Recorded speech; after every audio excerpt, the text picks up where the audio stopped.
An area as old as Alpena is bound to have some spirits lurking about.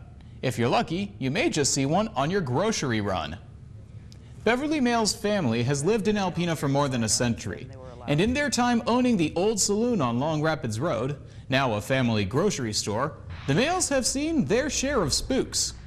As children, we played up there, and we were always certain that we saw somebody looking in from this one frosted window door. Beverly says the building hosted its fair share of travelers and irate lumbermen back in the day. It's no surprise an accident or two may have left a discontented spirit.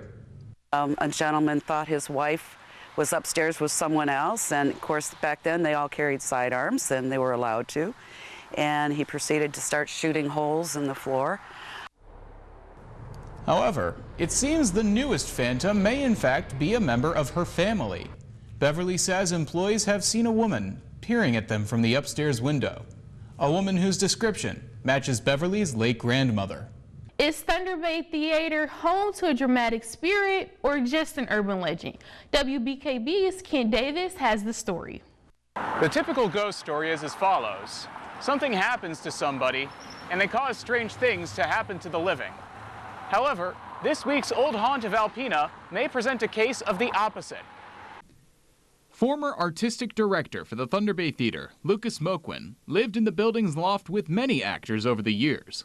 He told WBKB that most of them saw or heard strange things in that time. I heard some shuffling around, like somebody was moving things in the kitchen of this apartment, and I peeked my head out of the hallway, or out my door down the hallway, and I could hear movement in the kitchen, and then I heard a loud bang.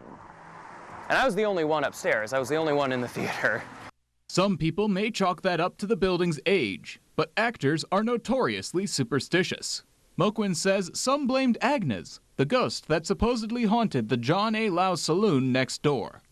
But others wondered if it was another ghost, one they nicknamed Aggie.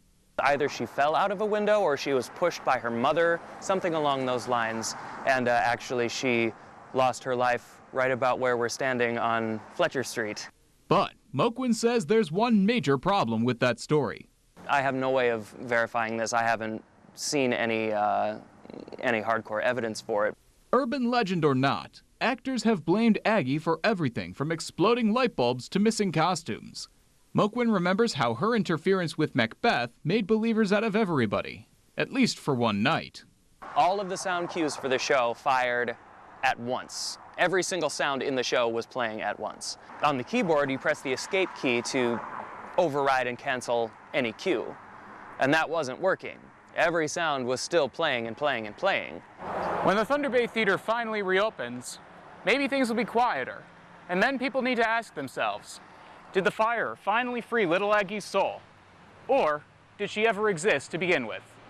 In Alpena, Kent Davis, WBKB News.